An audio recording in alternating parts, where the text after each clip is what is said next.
we have our final awards segment for the Best of 2022 awards show here on the MMA Plug presented to you by DenverSportsBetting.com. Starting it off, we have the MMA Story of the Year. Now, this is one that we haven't talked too much at length into, especially with there still being so many legs that are still to come from this. We have the MMA Story of the Year. That is the MMA betting scandal that's currently going underway, that's under investigation. The last year's Rising Coach of the Year was the James Krause, and he's right now in the crosshairs of the investigations from multiple different agencies. That is, without a doubt, a massive story and one that is going to continue to evolve in 2023.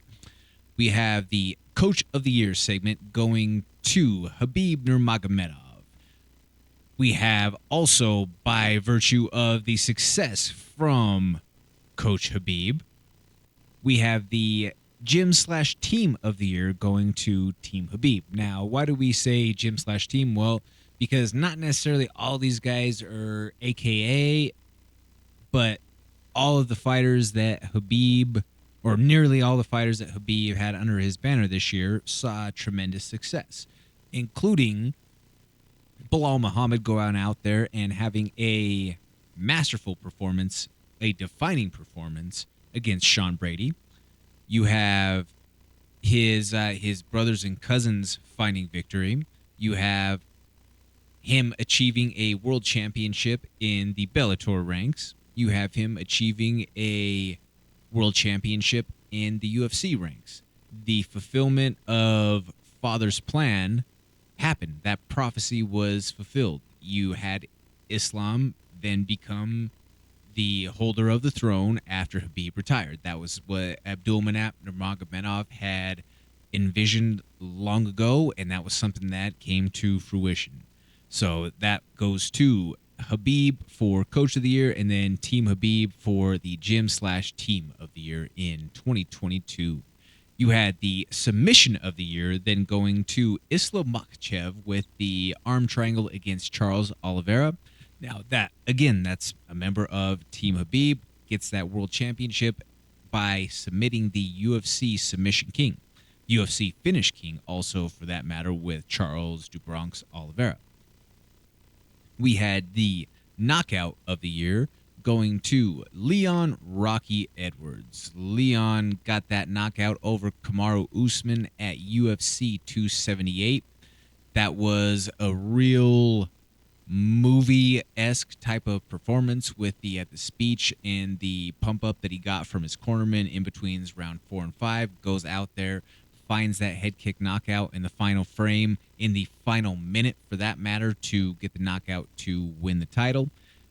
You also have a near Cinderella story that we give as an honorable mention in this case, just because the knockout wasn't as devastating, but as far as the Cinderella story aspect or the draw from what had already was pre-existing with these two guys, it's hard to not include Alex Pereira in that question or in that equation with the knockout that he had over Israel Adesanya for the UFC middleweight title, being that he is so early into his MMA career, getting fast-tracked, getting the title shot, already had the 2 wins in kickboxing against Izzy, but there was some controversy with the decision, and then he was losing the fight that he ended up knocking Israel out in. He had been standing 8 counted, so there was so much drama and backstory going into that fight, and he goes and gets it.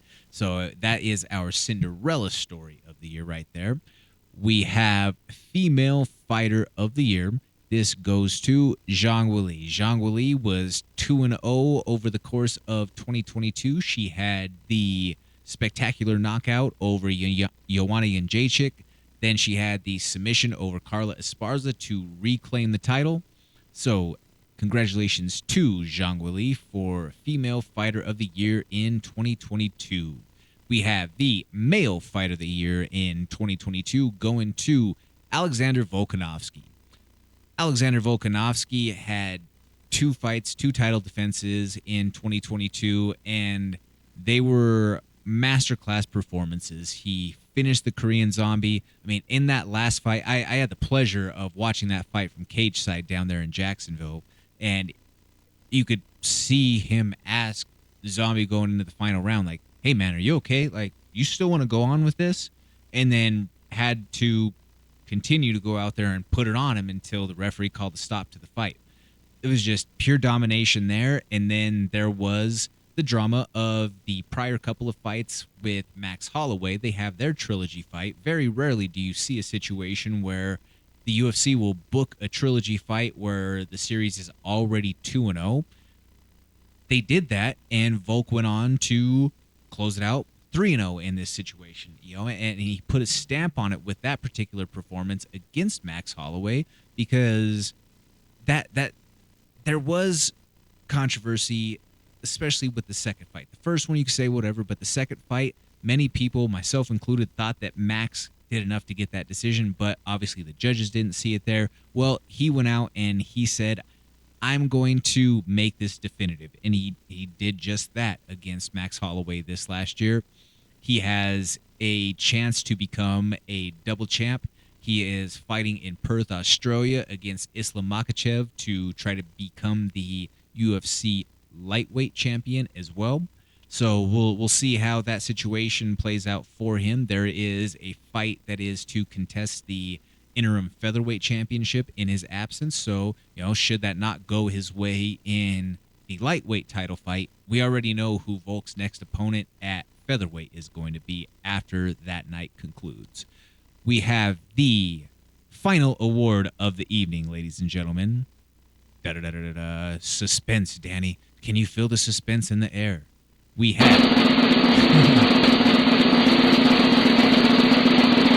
the fight of the year in 2022 goes to Khamzat Chimaev against Gilbert Burns at UFC 273.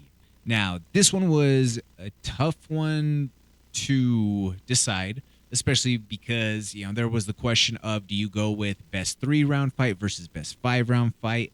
Because there were a couple of honorable mentions out there, including the Yuri Prohaska against Glover Teixeira fight. Just in my opinion, especially, I got to watch Khamzat against Durinho from cage side down there in Jacksonville, and the opportunity to see that fight go down and the back and forth affair that it was, especially with Gilbert getting dropped in the first and then continuing to rally and then turn the corner a little bit himself. That, to me, right there, that was the fight of the year in 2022. Ladies and gentlemen, what do you think of our awards here for the best of 2022 on the MMA Plug? Let me know on social media. Hit me up on Instagram at Comments from the Peanut Gallery. Thank you so much for watching. Please hit that like, share, and subscribe button. That helps us continue to produce this original MMA content and bring it for you every single week. Tune in to the MMA Plug presented by DenverSportsBetting.com on 98.1 FM, Mile High Sports Radio on Wednesday nights from 6 to 7 p.m. or live stream at DenverSportsBetting.com/radio.